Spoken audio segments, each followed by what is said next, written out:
Hi friends, நம்ம இப்போ இந்த என்ன பார்க்க போகிறோம் அப்படின்னா டிஎன்பிசி பற்றி சில அப்டேட்ஸ் பார்க்கலாம். அதே மாதிரி வந்து நம்ம நேற்றே வந்து டிஎன்பிசியில் வந்து நிறைய டீட்டெயில்ஸ் நம்ம கொடுத்துருந்தோம் ஃப்ரெண்ட்ஸ். ஃபர்ஸ்ட் வந்து மெமோ ரிலீஸ் பண்ணுறதை பற்றி கொடுத்துருந்தோம். செகண்ட் வந்து அவங்களுக்கு மெமோ வந்து ரிலீஸ் பண்ணதுக்கப்புறம் அதில் வந்து நிறைய வந்து சாட்டர்டே சண்டே ஒர்க்கிங் டேஸ் இருக்குமா இருக்காதா, இன்னைக்கு லீவு அப்படின்னு சொல்லியிருந்தாங்க. அதெல்லாம் அந்த மெமோவில் என்னென்ன கண்டிஷன்ஸ் உங்களுக்கு கொடுத்துருந்தாங்க அப்படின்னு சொல்லி அந்த டீட்டெயில்ஸ்லாம் நம்ம பார்த்தோம் ஃப்ரெண்ட்ஸ். அது மட்டும் இல்லாமல் நம்ம செப்பரேட்டா வந்து நமக்கு கவுன்சிலிங் டேட்டும் அவங்க குடுத்திருந்தாங்க. விஓஜேஏக்குனா இவ்வளோ இப்படி இந்த நாள் நடக்கும். ஸ்டெனோக்கு இவ்வளோ நாள் நடக்கும். டைப்பிஸ்ட்டுக்கு வந்து இந்த நாள் நடக்கும் அப்படின்னு சொல்லியிருந்தாங்க. டைப்பிஸ்ட்டுக்கு எப்போ வந்து மெமோ ரிலீஸ் பண்ணுவாங்க அப்படின்ற மாரி டீட்டெயில்ஸ்லாம் குடுத்தாங்க. எல்லாமே நம்ம வந்து நேத்து வந்து அந்த வீடியோல அப்லோட் பண்ணியிருந்தோம் ஃப்ரெண்ட்ஸ். அதில வந்து நான் வந்து ஸ்லாட் டைமும், அதுக்கப்புறம் ஒரு நாளைக்கு எத்தனை பெயர் அப்படின்றத வந்து நான் மென்ஷன் பண்ண மறந்துட்டேன் ஃப்ரெண்ட்ஸ். ஏன் அப்படின்னா வந்து நம்ம வந்து அந்த மெமோ முடிச்சதுக்கப்புறம் லைவ் வந்துச்சோம். லைவ் முடிச்சுட்டு அதுக்கப்புறம் அந்த வீடியோ அந்த மெமோலயும் வந்து கிட்டத்தட்ட 30 மெம்பர்ஸ் வந்து மெசேஜ் பண்ணியிருந்தீங்க. அதுக்கு ரிப்ளை பண்ணோனே அந்த வீடியோ போட்டனால நான் வந்து அந்த டைம் வந்து உங்களுக்கு சொல்ல மறந்துட்டேன் ஃப்ரெண்ட்ஸ், சாரி. ஸோ வந்து நமக்கு அது வந்து இப்போ ஒருத்தவங்க கேட்டிருந்தீங்க. ஸோ நெறைய பேருக்கு அது வந்து இது பண்ணுவாங்க. ஸோ அதனால வந்து கவுன்சிலிங் அப்படின்னு பார்த்தோம் அப்படின்னா வந்து லாஸ்ட் டைம் நமக்கு வந்து 500 மெம்பர்ஸ் வந்து பெர் டே வந்து போனாங்க. பட் இப்போ வந்து நமக்கு 400 மெம்பர்ஸ் வந்து பெர் டே வந்து போவோம் ஃப்ரெண்ட்ஸ். அதுதான். அதுக்கப்புறம் ஸ்லாட் டைம் எப்படி சேஞ்ச் பண்ணியிருக்காங்க அப்படின்னா 10:00 ஃபர்ஸ்ட் பேட்ச்ன்னு வச்சுக்கோங்க. செகண்ட் பேட்ச் அப்படி பார்த்தீங்க அப்படின்னா 11:30. ஸோ இந்த மாதிரி 2 ஸ்லாட். இப்போ 400 அப்படின்னா 200, 200 இப்படி தான் நம்ம வந்து பிரிஞ்சு போற மாரி வரும் ஃப்ரெண்ட்ஸ். இதுதான் கவுன்சிலிங்ல பெர் டே வந்து 400 மெம்பர்ஸ். அது எப்படி பிரிப்போம் அப்ப 10:00 அப்புறம் 11:30. ஸோ அதான் ஃபர்ஸ்ட் பேட்ச், செகண்ட் பேட்ச் அப்படின்ற மாதிரி இந்த மாதிரி தான் ஃப்ரெண்ட்ஸ் இருக்கும். அதே மாதிரி வந்து இதில இன்னும் தெரிஞ்சுக்க வேண்டிய விஷயம்ஸ் வந்து கண்டிப்பா வந்து இப்போ உங்களுக்கு மெமோ வந்திருக்கும் போதே உங்களுக்கு வந்து நீங்க ரிசல்ட் வந்து எப்போ இருக்கும் கண்டிப்பா ரேங்க் வந்து கொஞ்சமா முன்னாடி வந்திருக்கும். மேபி வந்து யாராவது சர்டிஃபிகேட் அப்லோட் பண்ணாம இருந்திருக்கலாம். பட் ஏதாவது ரிஜெக்ட் ஆகியிருக்கலாம் அந்த மாதிரி. அண்ட் தென் சில பேர் மெமோல வந்து ரெஜிஸ்ட்ரேஷன் வந்து இன்வாலிட் அப்படின்னு வருதுன்னு சொன்னீங்க. ஸோ அந்த மாதிரி இருந்தா வந்து மேக்ஸிமம் வந்து உங்களுக்கு வந்து இது ஆகாம இருக்கும் ஃப்ரெண்ட்ஸ். நீங்க வந்து ரிஜெக்ட் ஆயிருக்கலாம். இல்ல அப்படின்னா ஒன்ஸ் நல்லா ரிஃப்ரெஷ் பண்ணிட்டு போட்டு பாருங்க. உங்க கம்யூனல் ரேங்க்ல வந்து நீங்க எவ்வளோ பின்னாடி இருந்தீங்க அப்படின்றத கொஞ்சம் பார்த்துக்கோங்க ஃப்ரெண்ட்ஸ். இல்ல அப்படின்னா நீங்க வந்து டோல் ஃப்ரீ நம்பர் கூட நீங்க டிஎன்பிசில கால் பண்ணி கேட்கலாம் டவுட் இருந்துச்சு அப்படின்னா. ஆனா பட் இதுக்கு கேட்டா அவங்க ரெஸ்பான்ஸ் பண்ணுவாங்களா என்னன்னு தெரியல. ஆனா டிபார்ட்மெண்ட் டவுட்ஸ் ஏதாவது இருந்தா உங்களுக்கு ரெஸ்பான்ஸ் பண்ணுவாங்க. கவுன்சிலிங்ன்னு பார்த்தோம் அப்படின்னா வந்து ஜேஏ, விஓஓக்கு நமக்கு வந்து என்ன சொல்லியிருந்தாங்க அப்படின்னா வந்து 22 ஜான். அதுலேருந்து நமக்கு ஃபெப் 17 வரைக்கும் நமக்கு கவுன்சிலிங் அப்படின்னு சொல்லியிருந்தாங்க ஃப்ரெண்ட்ஸ். நெக்ஸ்ட் வந்து டைப்பிஸ்ட்டுக்கு வந்து நமக்கு வந்து ஃபெப் 24லேருந்து மார்ச் 3 வரைக்கும் கவுன்சிலிங் அப்படின்னு சொல்லியிருந்தாங்க. ஸ்டெனோக்கு 10 மார்ச்லேருந்து நமக்கு வந்து 12th மார்ச் மொத்தம் 3 டேஸ். அதுவும் சில பேர் கேட்டிருந்தீங்க, ஏன் வந்து ஸ்டெனோ 3 டேஸ் மட்டும் தான் இருக்கு அப்படின்னு சொல்லி கேட்டிருக்கீங்க. வேகன்சிஸ் வந்து ரொம்ப கம்மி ஃப்ரெண்ட்ஸ். நமக்கு 662 தான் நமக்கு வேகன்சிஸ். லாஸ்ட் டைம் 1000க்கு மேல இருந்ததுக்கே 6 டேஸ் தான் கவுன்சிலிங் நடந்துச்சு. ஸோ அதனால ஸ்டெனோக்கு 3 டேஸ் மட்டும் தான் இருக்கு. ஸோ நீங்க வந்து ஸ்டெனோக்கு 3 டேஸ். ஸோ இந்த மாதிரி டைப்பிஸ்ட்டுக்கு வந்து 24ஆம் தேதி வந்து உங்களுக்கு கவுன்சிலிங் வந்து ஸ்டார்ட் ஆகும். ஆனா அதுக்கு மெமோ எப்போ அவங்களுக்கு ரிலீஸ் பண்ணுவோம் அப்படின்னா ஃபெப் 7 தான் உங்களுக்கு ரிலீஸ் பண்ணுவாங்க அப்படின்னு சொல்லியிருப்பாங்க ஃப்ரெண்ட்ஸ். அதே மாரி வந்து இது நான் வந்து இதோட டீட்டெயிலா வந்து நான் அந்த வீடியோல சொல்லியிருந்தேன். அந்த வீடியோ ரொம்ப ரொம்ப முக்கியம். அந்த வீடியோட லிங்க் நான் டிஸ்கிரிப்ஷன்ல குடுக்குறேன் ஃப்ரெண்ட்ஸ். அதோட டீட்டெயில்ஸ் நல்லா பார்த்துக்கோங்க.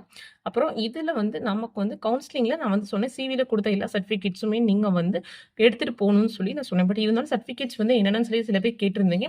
ஸோ நான் சொல்றேன் சர்டிஃபிகேட்ஸ் என்னன்னு சொல்லிட்டு. ஃபர்ஸ்ட் வந்து நீங்க கம்யூனிட்டி சர்டிஃபிகேட் ரொம்ப முக்கியம் ஃப்ரெண்ட்ஸ். கம்யூனிட்டி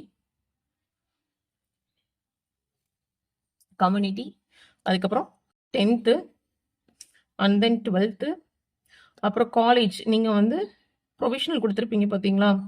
அது யூஜினாலும் சரி, பிஜினாலும் சரி. ஸோ அந்த மாரி ஃப்ரெண்ட்ஸ். நெக்ஸ்ட் வந்து என்ன அப்படின்னா பிஎஸ்டிஎம் வந்து நீங்க வந்து ஃபர்ஸ்ட் வந்து 10th வரைக்கும் குடுத்துருக்கலாம். இல்லாட்டி 12th வரைக்கும் குடுத்துருக்கலாம். சில பேர் காலேஜ் வரைக்கும் குடுத்துருப்பீங்க. ஸோ அதில நீங்க எந்த சர்டிஃபிகேட் குடுத்தாலும் அந்த சர்டிஃபிகேட் ரொம்ப இம்பார்ட்டன்ட் ஃப்ரெண்ட்ஸ் நமக்கு. நெக்ஸ்ட் வந்து டைப்பிஸ்ட்ல நீங்க இருந்தீங்கன்னா டைப்பிஸ்ட் சிஓஏ சர்டிஃபிகேட் வச்சிருந்தீங்க அப்படின்னா சிஓஏ சர்டிஃபிகேட் நீங்க கொண்டு போங்க. நெக்ஸ்ட் ஸ்டெனோ சர்டிஃபிகேட் நீங்க வச்சிருந்தீங்க அப்படின்னா, இது நான் காமனா சொல்றேன். என்னென்ன சர்டிஃபிகேட்ஸ் நீங்க சிவில குடுத்தீங்களோ அதெல்லாம் நீங்க வச்சுக்கோங்க அப்படின்னு சொல்லிட்டு. நெக்ஸ்ட் வந்து ஃபோட்டோஸ். உங்க ஃபோட்டோஸும் நீங்க வச்சுக்கோங்க ஃப்ரெண்ட்ஸ். ஏன்னா ஃபோட்டோஸ் மேக்ஸிமம் கேட்க மாட்டாங்க. ஆனா இன் கேஸ் உங்களோட ஃபோட்டோஸ் எதுக்காக கேட்டாங்க அப்படின்னா, நீங்க ஃபோட்டோஸ் நீங்க எடுத்துட்டு போங்க. அதுக்கப்புறம் இதெல்லாம் நான் ஒரிஜினல் சொன்னேன் நானு. நான் உங்களுக்கு மெமோல வந்து கண்டிஷன்ஸ் ரீட் பண்ணும்போது தான் சொல்லியிருப்பேன் நானு. உங்களுக்கு ஒரிஜினல் வந்து ரொம்ப முக்கியம். ஒரிஜினல் எடுத்துட்டு போங்க. அது இல்லாம நீங்க ஜெராக்ஸும் எடுத்துக்கோங்கன்னு சொன்னேன். ஸோ, அதனால நீங்க இது கூட ஜெராக்ஸ் காப்பீஸும் ஒரு 2 செட்ஸாவது வச்சுக்கோங்க ஃப்ரெண்ட்ஸ். இன் கேஸ் அவங்க ஏதாவது கேட்டாங்கன்னா நம்ம குடுத்துக்கலாம். ஆனா ஒரிஜினல் ரொம்ப ரொம்ப முக்கியம் ஃப்ரெண்ட்ஸ். நீங்க சிவில என்ன குடுத்துருக்கீங்களோ, அது கண்டிப்பாக நமக்கு முக்கியம். இது நீங்க எடுத்துட்டு போக வேண்டிய சர்டிஃபிகேட்ஸ். இதே வந்து கவுன்சிலிங் எப்படி நடக்கும் அப்படின்னு நம்ம ஆல்ரெடி போட்டிருக்கோம். அது டிபார்ட்மெண்ட் சூஸ் பண்றது. ஆனா அங்க போய் நம்ம என்ன பண்ணணும் அப்படின்னு சொல்லி ஒரு 2 மெம்பர்ஸ் கேட்டிருந்தீங்க. யூசுவலா வந்து எனக்கு தெரிஞ்ச ஒருத்தர் நான் சொன்னேன் மேக்ஸிமம் ஏதாவது டவுட் அப்படின்னா எனக்கு தெரிஞ்சு ஒர்க் பண்றவங்கள்ட்ட நான் கேட்பேன்னு சொல்லிட்டு, அவங்க கிட்ட கேட்டதுக்கு அவங்க வந்து சில பேசிஸ் சொன்னாங்க. இந்த மாரி தான் கவுன்சிலிங் நடக்கும் அப்படின்னு சொன்னாங்க ஃப்ரெண்ட்ஸ். ஸோ நான் அத வந்து சொல்றேன். ஃபர்ஸ்ட் வந்து ஃபைனல் மெமோ வரும் பார்த்தீங்களா? நான் சொன்னேன் பார்த்தீங்களா? அந்த மெமோ கையில இருந்தா மட்டும் தான் நம்ம கவுன்சிலிங் ஹால்க்குள்ள நம்மள அலோவ் பண்ணுவாங்க. அந்த பில்டிங்குள்ளயே நம்ம போ முடியும்னு சொல்லியிருந்தேன். அது மெமோல கண்டிஷனாவே குடுத்திருந்தாங்க அவங்க. அதுதான் ஃபர்ஸ்ட் வந்து நீங்க மெமோ இருக்கு பார்த்தீங்களா? அத நீங்க நல்லா டவுன்லோட் பண்ணிக்கணும். ஒரு 2 காப்பீஸ் 3 காப்பீஸ் வச்சுக்கோங்க. நான் எப்பயும் சொல்ற மாரி தான். அதுல வந்து ஸ்கேனிங் கோட் அப்படின்னு ஒண்ணு இருக்கும் ஃப்ரெண்ட்ஸ். மெமோல நீங்க பார்த்தீங்க அப்படின்னா, ஸ்கேனிங் கோடு இருக்கும். கியூஆர் கோடுன்னு சொல்லி பார்த்தீங்களா? கியூஆர் கோடு வந்து ஸ்கேன் பண்ற மாதிரி இருக்கும். அத ஸ்கேன் பண்ணி தான் நமக்கு வந்து உள்ள அலோவ் பண்ணுவாங்க.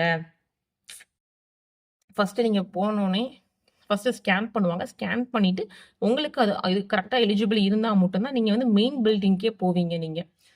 ஸோ ஃபர்ஸ்ட்டு ஸ்கேனிங் ப்ராசஸ் தான் நடக்கும். ஃபர்ஸ்ட்டு உங்களுக்கு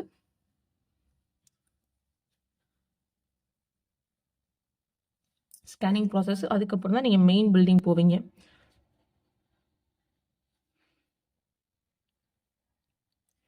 இது மெயின் பில்டிங்ப்பா. மெயின் பில்டிங் வேற, கவுன்சிலிங் பில்டிங் வேற. ஏன்னா ஃபர்ஸ்ட்டு வந்து நீங்க சர்டிஃபிகேட் வெரிஃபிகேஷன் முடிச்சு தான் நீங்க கவுன்சிலிங் ஹால்க்குள்ள போவீங்க.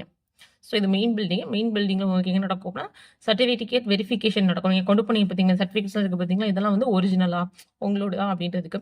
இது இல்லாம இது மட்டும் இல்லாம நீங்க வந்து இது கொண்டு போய்க்கோங்க ஃப்ரெண்ட்ஸ். ஆதார், அதுக்கப்புறம் வந்து ஓட்டர் ஐடி இந்த மாரி கொஞ்சம் ஒரிஜினல்ஸ் வந்து கொண்டு போய்க்கோங்க. மேக்ஸிமம் வந்து இது வந்து எதுக்கு அப்டின்னா, மெமோல வந்து என்ன குடுத்துருந்தாங்க அப்டின்னா, இன்கேஸ் நீங்க போகாம உங்க ரிலேட்டிவ்ஸ், உங்க ஃபேமிலி மெம்பர்ஸ், உங்க ஹஸ்பண்ட்ஸ் இல்லாட்டி உங்க ஃபாதர் அந்த மாதிரி யாராவது உங்க ரிலேட்டிவ்ஸ்ல யாராவது நீங்க போனீங்க அப்டின்னா, உங்களோட ப்ரூஃப்லாம் குடுக்கணும். அது ஆதார், ஓட்டர் ஐடி, டிரைவிங் லைசென்ஸ்லாம் குடுக்கணும். அந்த மாரிலாம் சொன்னாங்க. இருந்துச்சு அப்டின்னா அப்டி குடுத்து சொல்லியிருந்தாங்க.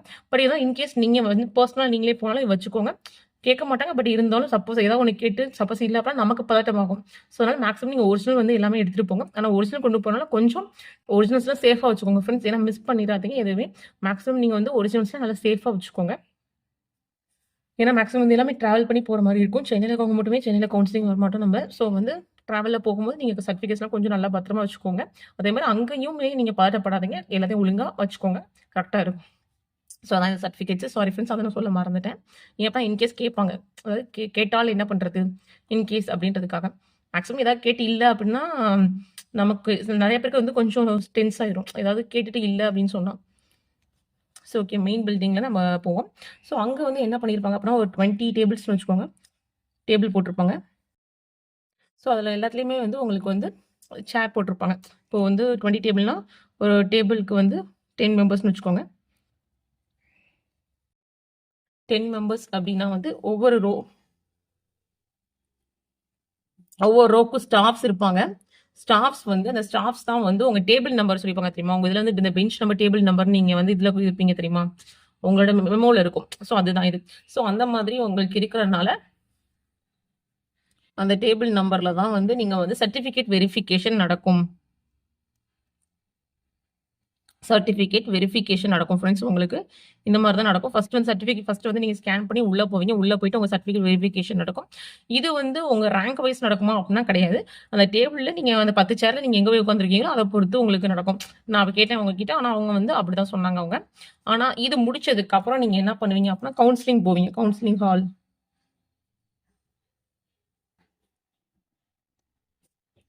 கவுன்சிலிங் ஹால் போவீங்க. ஸோ அங்க இதே மாதிரி அகைன் டேபிள்ஸ் இருக்கும்னு வச்சுக்கோங்க. ஸோ அதே மாரி 10 மெம்பர்ஸ் வச்சுக்கோங்க. 10 மெம்பர்ஸ் வச்சுக்கோங்க. இது எப்படி இருக்கும் அப்டின்னா, ஆர்டர் வைஸ் தான் நீங்க உட்கார்ந்திருப்பீங்க. ஆர்டர் வைஸ்னா அந்த தரவரிசை எண் அப்படின்னு சொல்லி போட்டிருப்பாங்க. தரவரிசை உங்களுக்கு குடுத்திருப்பாங்க தெரியுமா? மெமோல தரவரிசை எண் அப்படின்னு சொல்லி நீங்க எத்தனாவது ரேங்க்ன்னு குடுத்திருப்பீங்க பார்த்தீங்களா? அந்த ஆர்டர்ல நீங்க உட்கார்ந்திருப்பீங்க. ம். இந்த மாரி தான் ஃப்ரெண்ட்ஸ் உங்களுக்கு இருக்கும். இது இப்பதான் நீங்க வந்து அங்க போறீங்க. போனதுக்கப்புறம் நீங்க என்ன பண்றீங்க அப்படின்னா வந்து, இது நீங்க வெளியில இருப்பீங்க. இதுக்கப்புறம் தான் நீங்க கவுன்சிலிங் டிபார்ட்மெண்ட் சூஸ் பண்ணுவோம் பார்த்தீங்களா? அந்த ஹால்ல நீங்க உள்ள போவீங்க. இது வந்து அதுக்கு வெளியில இருக்க மாதிரி. கவுன்சிலிங் ஹால் அப்படின்னு சொல்லுவாங்க. இப்போ நீங்க வந்துட்டு இன்ஜினியரிங் கவுன்சிலிங் சூஸ் பண்றதுக்கு போவீங்க தெரியுமா? யூசுவலா வந்து ஃபர்ஸ்ட் வந்து வெளியில நீங்க இருப்பீங்க. அங்க ஸ்லைட்ல போயிட்டே இருக்கும். ஏதாவது காலேஜஸ் அதெல்லாம் சொல்லிட்டு இருக்கும். அப்போ உள்ள போயிட்டு நீங்க காலேஜ் சூஸ் பண்ணுவீங்க. அதுவரைக்கும் வெளியில வந்து ஓடிட்டு இருக்கும். ஜஸ்ட் வந்து இத்தனை சீட் இருக்கு. இப்போ எக்ஸாம்பிள் வந்து அண்ணா யூனிவர்சிட்டி இல்லாட்டி இங்கிட்ட வந்து இந்த மாதிரி ஒவ்வொரு யூனிவர்சிட்டில வந்து இத்தனை சீட்ஸ் வந்து ஃபில் ஆயிருக்கு, இவ்வளோ சீட்ஸ் இருக்குன்னு சொல்லுவாங்க பார்த்தீங்களா? ஸோ அந்த மாதிரி வந்து நீங்க வெளியில இருக்கும்போது மேல வந்து வெறும் கோடு, போஸ்ட் கோடு தான் உங்களுக்கு வரும். போஸ்ட் கோடு வந்துட்டு உங்களுக்கு வந்து இது வேகன்சிஸ் மட்டும் இந்த மாதிரி இருக்குன்னு சொல்லி காட்டுவாங்க. ஆனா பட் நீங்க அத வந்து நம்ம ஃப்ரெண்ட்ஸ் மேக்ஸிமம் வந்து நீங்க வந்து 5 to 7 டிபார்ட்மெண்ட்ஸ்ல நீங்க நல்லா வேகன்சிஸ் தெரிஞ்சு வச்சுக்கோங்க. நீங்க உங்களோட ரேங்க்குக்கு உங்களுக்கே தெரிஞ்சிரும். அதனால நீங்க வந்து ஒரு 5 to 7 டிபார்ட்மெண்ட்ஸ் வந்து பார்த்து வச்சுக்கோங்க. டிஸ்ட்ரிக்ட்னாலுமே வந்து நீங்க உங்க ஓன் டிஸ்ட்ரிக்ட்டா இல்ல வந்து பக்கத்துல வந்து நியர்பை டிஸ்ட்ரிக்ட்டா இல்ல நீங்க ஸ்டேட் எடுக்குறீங்க அப்படின்னா, அதுக்கும் கொஞ்சம் பார்த்து தெரிஞ்சு வச்சுட்டு போங்க ஃப்ரெண்ட்ஸ். மேக்ஸிமம் வந்து ஒரு 5 to 7 இல்லாட்டி 5 to 10 டிபார்ட்மெண்ட்ஸ் கூட நீங்க பார்த்துக்கோங்க. ஃபார் சேஃப் தான். ஸோ இப்பதான் நம்ம வந்து உள்ள ஃபர்ஸ்ட் வந்து போனோடனே உங்களுக்கு கோட் நம்பர் தான் கேட்பாங்க. நான் ஒவ்வொரு வீடியோ போடும்போது சொல்வேன், நீங்க கோட் நம்பர் நல்லா பார்த்து வச்சுக்கோங்க, கோட் நம்பர் நல்லா பார்த்துக்கோங்கன்னு சொல்லிட்டு போனே கோட் நம்பர் தான் கேட்பாங்க. அதுக்கப்புறம் டிபார்ட்மெண்ட் என்ன டிபார்ட்மெண்ட் கேட்பாங்க. Department name. இப்போ ஜேஏ அப்படின்னா ஜேஏலே வந்து ரெவன்யூ எடுக்கிறீங்களா இல்ல அக்ரி மார்க்கெட்டிங் எடுக்கிறீங்களா? ஸோ இந்த மாதிரி நீங்க அதுல வந்து என்ன எடுக்கிறீங்க அப்படின்னு சொல்லிட்டு நெக்ஸ்ட் வந்து அது வந்து டிஸ்ட்ரிக்டா ஸ்டேட்டா அப்படின்னு கேட்பாங்க. ஏன்னா இப்போ விஓலாம் அப்படின்னா டிஸ்ட்ரிக்ட்ல வரும். ஸ்டேட் அப்படின்னா ஸ்டேட்ல என்ன வருது? ஸோ அந்த மாதிரி வந்து நீங்க டிஸ்ட்ரிக்ட்ல எடுக்கிறீங்களா ஸ்டேட்ல எடுக்கிறீங்களான்னு சொல்லிட்டு நீங்க சொல்லுவீங்க. ப்ளஸ் அப்போ வந்து அவங்க வேகன்சிஸ் இருக்கா இல்லையா? ஏன் அப்ப நம்ம கம்யூனில இருக்கணும்ல. சப்போஸ் நீங்க ஜென்ரல் எடுத்தீங்கன்னா ஓகே. இப்போ ஜென்ரல் முடிஞ்சிருச்சு. இப்போ நீங்க கம்யூனில தான் எடுக்கிறீங்க அப்படின்னா உங்க கம்யூனில நீங்க ஓன் டிஸ்ட்ரிக்ட்ல ஏன்னா இந்த மாதிரி நீங்க ஓன் டிஸ்ட்ரிக்ட்ல கூட கேட்கலாம். அது இல்லை அப்படின்னா நீங்க அடுத்து கேட்பீங்கல்ல. ஸோ அதனால தான் வந்து டிபார்ட்மெண்ட் பார்க்க சொல்லுவாங்க. ஏன்னா இப்போ ஒன்ஸ் ஒன் டிபார்ட்மெண்ட் நீங்க கேட்டீங்க. அது உங்களோட ஓன் டிஸ்ட்ரிக்ட்ல இல்ல அப்படின்னா உங்க நியர்பை டிஸ்ட்ரிக்ட்ல இருக்கான்றதுக்காக நீங்க கேட்கலாம். இல்லாட்டி நீங்க வேற டிபார்ட்மெண்ட் கேட்கலாம் உங்க ஓன் டிஸ்ட்ரிக்ட்ல. ஸோ இந்த மாதிரி தான் ஃப்ரெண்ட்ஸ் நமக்கு வந்து போகும். ஸோ இந்த மாதிரி தான் வந்து டக்கு டக்குன்னு கேட்பான் கொஞ்சம். ஸோ அதனால தான் நீங்க டிபார்ட்மெண்ட் கொஞ்சம் நல்லா பார்த்து வச்சுக்கோங்க. மேக்ஸிமம் வந்து ஒரு 5 மினிட்ஸ் நான் இவ்வளோ டீட்டெயில் கேட்கலாம். ஆனால் அவங்க சொன்னது டக்கு டக்குன்னு கேட்பாங்கப்பா. நம்ம டீட்டெயில்ஸ் வந்து கொஞ்சம் தெரிஞ்சுக்கிட்டோம். போயிட்டு இப்போ நீங்க ஒரு டிபார்ட்மெண்ட் கேட்டீங்கன்னா அடுத்து என்ன டிபார்ட்மெண்ட் அப்படின்னு கேட்பாங்க. ஸோ அப்படின்ற மாதிரி அவங்க சொன்னாங்க. செகண்ட் என்ன அப்படின்னா வந்து இது பக்கத்திலேயே நமக்கு ஆர்டர் வந்து கொடுப்பாங்களாம் ஃப்ரெண்ட்ஸ். ஜாயினிங் ஆர்டர் அப்படின்னு சொல்லிட்டு ஜாயினிங் ஆர்டர் ஜாயினிங் ஆர்டர் வந்து பக்கத்துல வந்து ஒரு 5 to 10 மினிட்ஸ் சொன்னாங்க அவங்க. அதில் கொடுப்பாங்க அப்படின்னு சொல்லி சொன்னாங்க. ஸோ அதில் என்ன நீங்க பார்க்கணும் அப்படின்னா வந்து உங்க நேம் கரெக்டாக இருக்கா, ஸ்பெல்லிங் மிஸ்டேக் இல்லாமல் இருக்கான்னு பார்க்கணும். நெக்ஸ்ட் வந்து உங்க அட்ரஸ் கரெக்டாக இருக்கா. அதுக்கப்புறம் வந்து நீங்க வந்து வேற என்னமோ சொன்னாங்களே, நீங்க எடுத்த டிபார்ட்மெண்ட் நேம் கரெக்டா இருக்கா? நீங்க டிஸ்ட்ரிக்ட்ல எடுத்தீங்களா? இல்ல ஸ்டேட்ல எடுத்தீங்களா? அப்படின்னு நீங்க எல்லா கரெக்ட்டா வந்து பார்க்க சொன்னாங்க ஃப்ரெண்ட்ஸ். இதுல ஏதாவது மிஸ்டேக் அப்படின்னா அப்பவே நம்ம வந்து சொல்லி சேஞ்ச் பண்ணிரணுமா. அகெயின் வந்து அவங்க பண்ண மாட்டாங்க அப்படின்ற மாரி சொன்னாங்க அவங்க. இல்லாட்டி வந்து அதுக்குன்னு தனியா லெட்டர் எழுதிட்டு ஏதோ கையெழுத்தெல்லாம் வாங்கணும் அப்படின்ற மாரி சொன்னாங்க. அது எனக்கு தெரியல. ஆனா அவங்க பண்ண மாட்டாங்கன்னு சொன்ன மாரி தான் ஞாபகம்.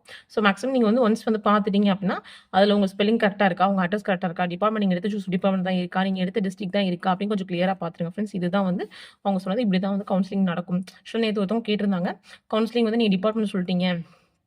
பட் அங்க போனோனே என்னென்ன செய்யணும் அப்படின்றத நீங்க தெரியுமா சிஸ்டர் அப்படின்னு ஒருத்தவங்க கேட்டிருந்தாங்க ஃப்ரெண்ட்ஸ். இதுதான் உங்களுக்கு ப்ராசஸ். அதே மாதிரி வேலைக்கு போற எல்லாருக்குமே மெமோ வந்து எல்லாருக்குமே ஜாப் கிடைக்குமா அப்படின்னு ஒருத்தவங்க கேட்டீங்க. அது வந்து பாசிபிள் கிடையாதுப்பா. ஏன் அப்படின்னா வந்து நமக்கு வந்து போஸ்டிங் வந்து இப்போதைக்கு வந்து மொத்தம் நமக்கு 9000 இது. ஆனா ஃபாரஸ்ட் கழிச்சு பார்த்தோம் அப்படின்னா 7829 போஸ்ட். ஆனா அதுக்கு நமக்கு எவ்வளோ பேரை கூப்பிட்டுருக்காங்க அப்படின்னா 15,338 பேரை கூப்பிட்டுருக்காங்க. ஸோ அதனால வந்து எல்லாருக்குமே நமக்கு ஜாப் கன்ஃபார்ம் அப்படின்னு சொல்ல முடியாது ஃப்ரெண்ட்ஸ். ஏன்னா நமக்கு 1:2 அதாவது டபுள் ரேஷியோ மாதிரி. ஏன்னா இது 7,000 இது 15,000 இப்படி தான் நமக்கு கூப்பிட்டுருக்காங்க. இது நான் சொன்னது வந்து எல்லாரும் சேர்த்து typist, steno, VO, JA, bill collector இந்த மாதிரி எல்லாமே சேர்த்து சொல்லியிருக்கேன்ப்பா. ஸோ இந்த மாதிரி இருக்கனால ஏன் அப்பனா இப்பவே வந்து ஃபர்ஸ்ட் வந்து இப்ப இந்த லிஸ்ட் விட்டுருப்பாங்க பார்த்தீங்களா? அதிலேயே சில பேரை வந்து ரெடியூஸ் பண்ணியிருப்பாங்க.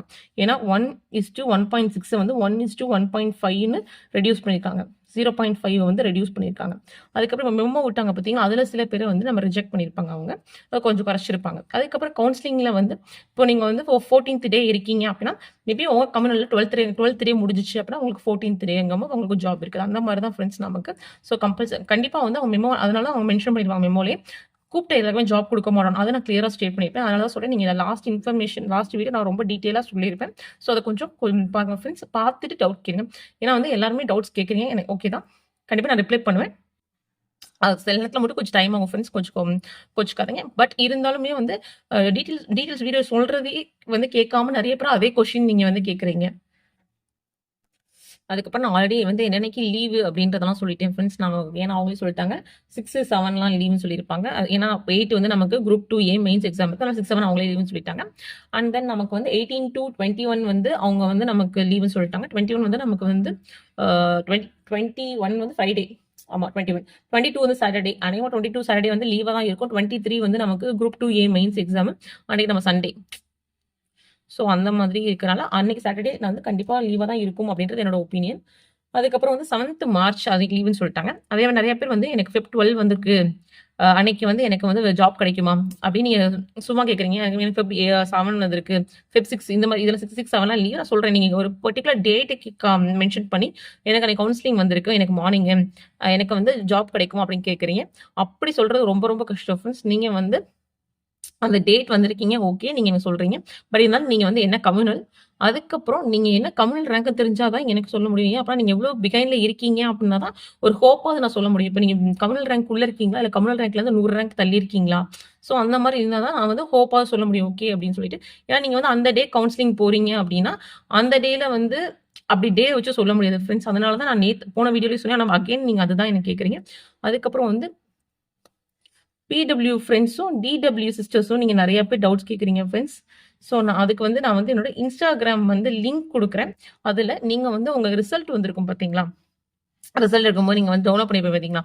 அத வந்து ஸ்கிரீன்ஷாட் வந்து முடிஞ்சா சென்ட் பண்ணி விடுங்க. அதுக்கப்புறம் இப்போ மெமோ கூட சென்ட் பண்ண வேணாம். ஏன்னா நெறைய பேருக்கு வந்து யோசிப்பீங்க சென்ட் பண்றதுக்கு. ஸோ சென்ட் பண்ண வேண்டாம். ஆனா நீங்க அதுல இருக்க டீட்டெயில்ஸ் வந்து எனக்கு கொஞ்சம் கிளியரா சென்ட் பண்ணி விடுங்க. அத வச்சு தான் சொல்ல முடியும். அதே மாரி நீங்க வந்து பிடபிள்யூ ஃப்ரெண்ட்ஸ் அதுக்கு டிடபிள்யூ நீங்க வந்து எனக்கு லேட்டா வந்து கவுன்சிலிங் வருது அப்படின்னு நீங்க நினைக்காதீங்க. ஆக்சுவலா வந்து மேக்ஸிமம் வந்து ஜெனரல் முடிஞ்சதுக்கு அப்புறம் தான் உங்களுக்கு வரும். நீங்க வந்து அத நீங்க கணக்காதீங்க. நீங்க வந்து அதுல எவ்வளோ ரேங்கா இருக்கீங்க அப்படின்றத மட்டும் பாருங்க. ஏன் அப்படின்னா, நான் வந்து இப்போ எக்ஸாம்பிள் வந்து ஒருத்தவங்க கேட்டாங்க.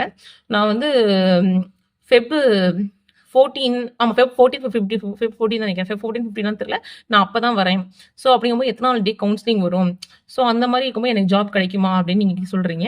அதே மாதிரி மேக்ஸிமம் வந்து நீங்க ஒரு டேட் சொல்லி அது எத்தனாவது டே கவுன்சிலிங் நடக்கும் அப்படின்னு நீங்க என்கிட்ட கேட்குறீங்க ஃப்ரெண்ட்ஸ்.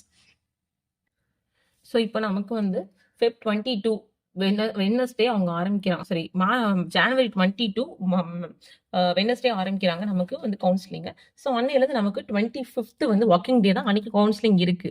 25th கவுன்சிலிங் இருக்கு. ஏன்னா அவங்க கம்பல்சரி ஒர்க்கிங் டேன்னு சொல்லிட்டாங்க. 17th லீவ் இருக்கும்போது 25 வைக்கிறாங்க. ஸோ அந்த நமக்கு சாட்டர்டே நோ டவுட் கன்ஃபார்ம். அடுத்து 1ஆம் தேதி வந்து இருக்கு பார்த்தீங்களா? ஃபெப் 1 வந்து சாட்டர்டே தான் வருது. ஸோ எனக்கு டவுட் என்ன அப்படின்னா ஃபெப் 1 சாட்டர்டே. Feb 8 leave. அதுவும் சாட்டர்டே தான். ஸோ லீவ் இப்படி நம்ம இது போட்டுக்கலாம். ஃபெப் 15. ஃபெப் 22வும் லீவா தான் இருக்கும். ஸோ எனக்கு ஃபெப் 1ம் ஃபெப் 5ம் ஃபெப் 15ம் யாருக்காவது கவுன்சிலிங் வந்திருக்கா சாட்டர்டேல அப்படின்னு எனக்கு தெரியணும் ஃப்ரெண்ட்ஸ். அதை வச்சு தான் நீங்க எந்த டே கவுன்சிலிங் போவீங்க அப்படின்னு சொல்ல முடியும். ஏன்னா அந்த 2 நாள் வந்து நான் அதை விட்டுட்டு கூட சொல்லலாம். ஆனால் பட் முன்ன பின்னற மாதிரி வரும். ஸோ அது யாராவது ஃபெப் 1, ஃபெப் 15 வந்து கவுன்சிலிங் வந்து ஃபெப் 15 வந்து ஒருத்தவங்க கேட்டாங்கன்னு நினைக்கிறேன். ஃபெப் 14, ஃபெப் 15 எனக்கு சரியா தெரியல. ஆனால் ஒருத்தவங்க கேட்டாங்க. ஃபெப் 1 வந்து இன்ன வரைக்கும் யாருமே என்கிட்ட கேட்கவே இல்லை சனிக்கிழமை. ஸோ அதனால எனக்கு வந்து மேபி வந்து 25 இருக்கனால சனிக்கிழமை இங்க லீவா இருக்கலாம். ஆனா இங்க லீவா இருக்கனால எனக்கு இது டவுட்டா இருக்கு ஃப்ரெண்ட்ஸ். ஸோ அதனால நீங்க எனக்கு ஃபெப் 1, ஃபெப் 15 மட்டும் யாராவது கவுன்சிலிங் நீங்க போறீங்க அப்படின்னா கொஞ்சம் எனக்கு மென்ஷன் பண்ணுங்கப்பா வீடியோல. ஏன்னா நம்ம ஃபெப் 22 கூட தேவையில்லை. ஏன்னா நமக்கு வந்து 17 முடிஞ்சிடும் நமக்கு கவுன்சிலிங் நமக்கு. ஸோ 15 வரைக்கும் தான். ஸோ ஃபெப் 1, ஃபெப் 15 இது 2க்கு மட்டும் யார் கவுன்சிலிங் போறீங்க அப்படின்றத கொஞ்சம் மென்ஷன் பண்ணுங்க ஃப்ரெண்ட்ஸ். அதே மாதிரி ஒரு 2 to 3 மெம்பர்ஸ் லைவ் கேட்டுருது. நிறைய டவுட் இருக்கு. கொஞ்சம் லைவ் வைங்க சிஸ்டர் அப்படின்னு சொல்லி கேட்டிருந்தீங்க ஃப்ரெண்ட்ஸ். ஸோ லைவ் உங்களுக்கு வேணும் அப்படின்னு தோணுச்சுன்னா, ஆனால் கம்யூனிட்டி டேப்ல வந்து நான் வந்து லைவ் வேணுமா அப்படின்றத போடுறேன் ஃப்ரெண்ட்ஸ். ஸோ அதை பார்த்துட்டு நீங்க லைக் பண்ணுங்க. எவ்வளோ பேர் லைக் பண்றாங்கன்றத வச்சு நம்ம நைட் வந்து ஒரு 9:50க்கு லைவ் போடலாம் ஃப்ரெண்ட்ஸ். ஸோ அதுக்குள்ளேயே நீங்க வந்து இந்த ஃபெப் 1, ஃபெப் 15 மட்டும் நீங்க யாராவது கன்ஃபார்ம் பண்ணிட்டீங்க அப்படின்னா இந்த டேக்கு வந்து இத்தனாவது டே கவுன்சிலிங் இந்த டேட்டுக்கு அப்படின்னு நான் வந்து கொஞ்சம் ப்ரிடிக்ட் பண்ணிருவேன் ஃப்ரெண்ட்ஸ். இதுதான் இது. உங்களுக்கு ஏதாவது டவுட்ஸ் இருந்துச்சு அப்படின்னா, நீங்க வந்து அம் மென்ஷன் பண்ணுங்க. நான் வந்து கொஞ்சம் கிளாரிஃபை பண்றேன் ஃப்ரெண்ட்ஸ். முக்கியமா அந்த வீடியோ பாருங்க. நான் கொஞ்சம் கிளியரா சொல்லியிருப்பேன் ஃப்ரெண்ட்ஸ். அந்த வீடியோ பாருங்க, பார்க்காதவங்க. இந்த வீடியோ கொஞ்சம் பிடிச்சிருந்தா கொஞ்சம் லைக் பண்ணுங்க ஃப்ரெண்ட்ஸ். ஷேர் பண்ணுங்க, சப்ஸ்கிரைப் பண்ணுங்க. மேக்ஸிமம் வந்து ஃபர்ஸ்ட் என்னோட வீடியோ இப்ப தான் பார்க்குறீங்க. கொஞ்சம் சப்ஸ்கிரைப் பண்ணி வச்சுக்கோங்க ஃப்ரெண்ட்ஸ். நம்ம வந்து டிஎன்பிஎஸ்சி ரிலேட்டட் அப்டேட்ஸ் வந்து மேக்ஸிமம் நம்ம போடுவோம் எல்லாமே. Thank you friends.